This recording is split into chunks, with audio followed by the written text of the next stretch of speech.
Hello and welcome.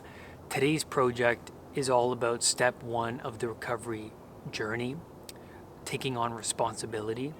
I want to do a series of videos that touch upon each step of recovery briefly so that you guys have an understanding of the anxiety you're going through, but also the process to overcoming anxiety, because my channel is about the persistence and the discipline necessary to overcome anxiety. What are the tools and techniques?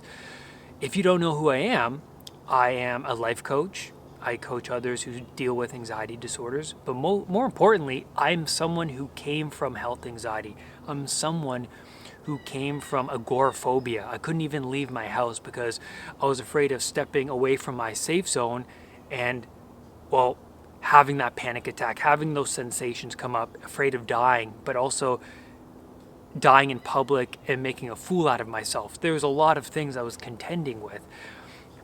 And so in this video, I want to touch upon that beginning stage of my recovery. What drove me to recover? What was the first thing I did? Because I reached rock bottom, and in rock bottom is, well, there's nowhere to go but up. And that's the point. That's the point of rock bottom, is you have no other choice, right? You can continue to suffer, or you can look upwards or look to the left of you and see another sidewalk, and you can step on the new sidewalk. It's over there. The path is over there. So I want to help you to shift your mindset. It's up to you. I can give you the tools. It's up to you to shift your mindset.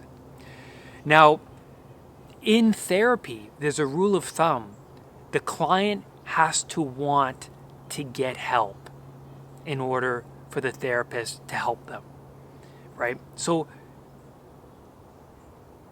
and if the client doesn't need help, or if you're not looking for help, then that means that you're in this set mindset, right? You have these walls built up around you, and you are met with such resistance to any sort of change. Someone comes up to you and say, "Brad, I discovered this great diet that you have to check out." And I'm like, "No, I like what I'm doing. I can't start a new pattern because that's just too much novelty." Because when you start to do something new, what happens? That's too much. You have to start from square one.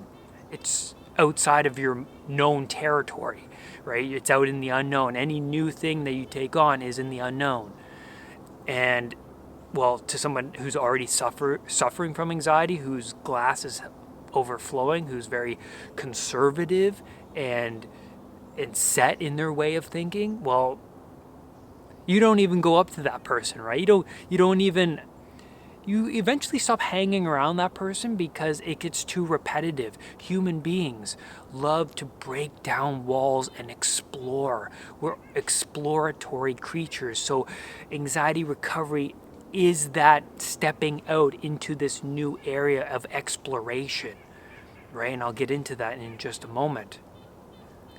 So when you start your recovery and you admit to yourself that, I need help, it requires some awareness. You have to be aware that you're in a place you don't want to be in anymore.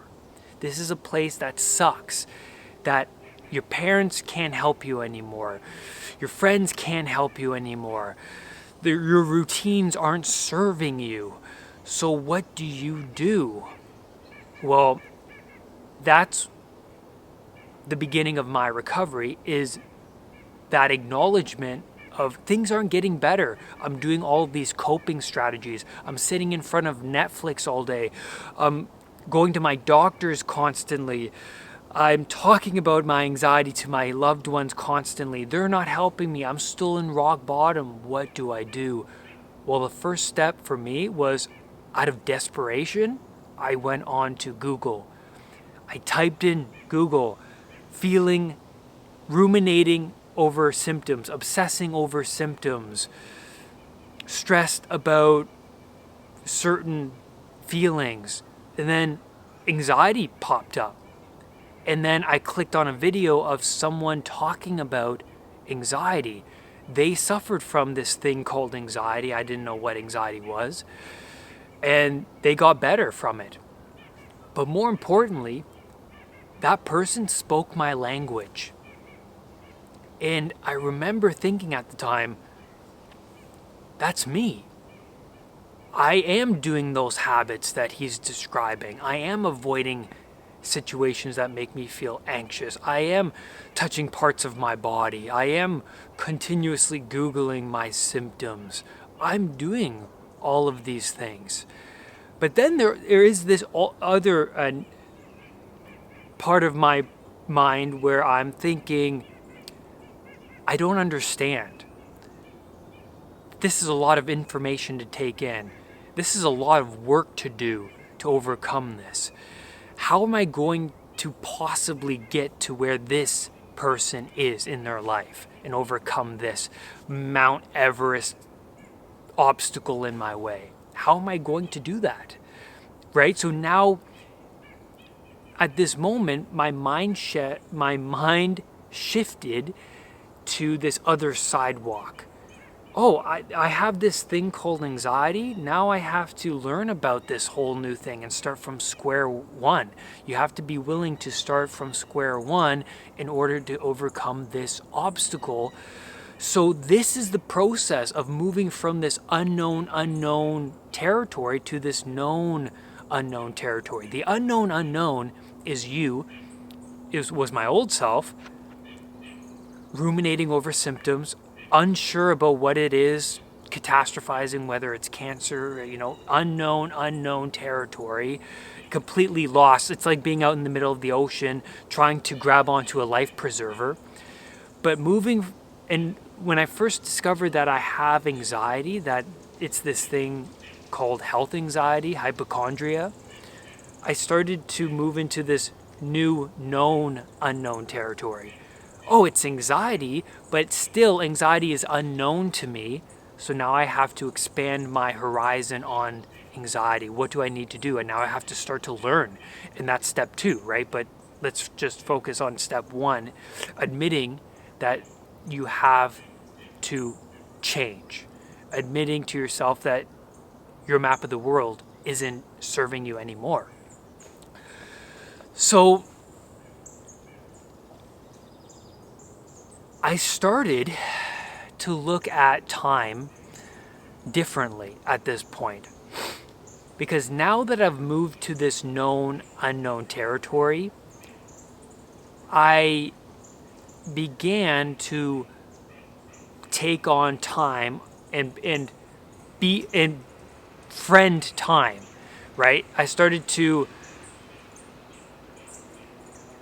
work on my relationship with time, because before I had depression because of the lifestyle choices of other people. They got this far into their life. They look happy. They're traveling. They're exploring the world. I'm stuck here suffering from anxiety and I'm in chaos.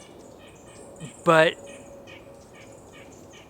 when I started my anxiety recovery journey, I started to minimalize my life. And I started to narrow my aim to, you know what, I'm going to dedicate this next year. Well, first of all, it was dedicate these 3 months to overcoming anxiety, to overcoming this chaos. I'm setting a contract with myself to focus on this learning process of overcoming this agoraphobia, this anxiety, to getting to that calm place, moving my anxiety level from a 10 to a 5, right? That's my goal. So I started to narrow my gaze.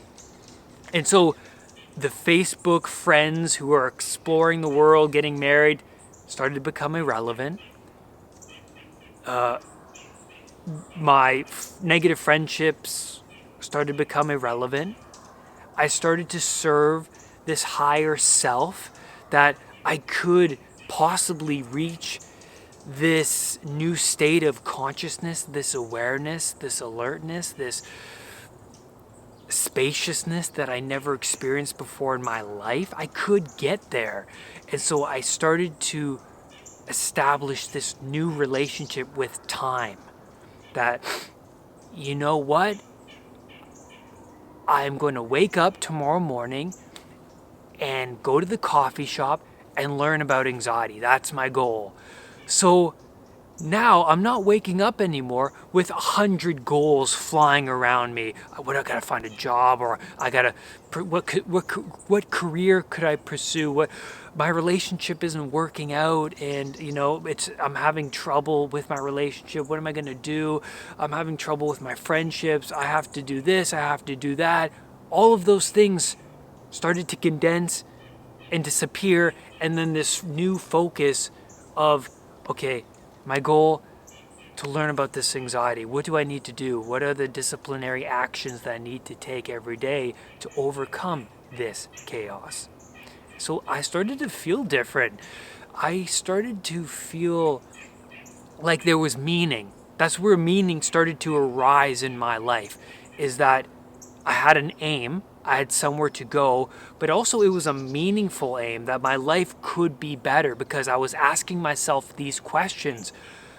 What would my life be like a year from now if each day got 1% better? And then I started to envision, my relationships would be better, I would feel more calmer, I would do things I enjoy, like traveling, going to concerts, road trips. I would also feel more free and in control and healthier. And I started to imagine, and it became a me versus me, rather than me versus these people on Facebook and Instagram. That I could be better than the Brad yesterday. And so the pressure started to lift. I'm not competing against Brad Pitt anymore in my mind to be rich and famous and to be somebody. I'm competing with this old Brad that was in complete chaos, addicted to all these substances and external stimuli that kept him stuck in a rut in this set mindset. Now I'm contending with my own self. That's interesting. It gave me a lot of drive, propelled me forward. And so I started to make a contract with myself. I wrote out on a piece of paper, I, Brad Robinson, dedicate the next 3 months to learning and growing and expanding my horizons with anxiety. That's it. Just to expand myself. What is it? What do I need to do? And learning from that mentor who first expanded my horizons. I hope that my channel is helping you do that. Please let me know in the comments if it is helping. But I started to discipline myself with this new goal. Meaning started to come into my life. And it all started with me reaching rock bottom, looking upwards and saying, I need help. I need help. I spent most of my life suffering from anxiety, feeling inadequate, feeling depressed that I'm not reaching the heights of the people I am seeing on TV. I've always felt a lacking, an anxiousness, and I always viewed myself as unhealthy, ugly.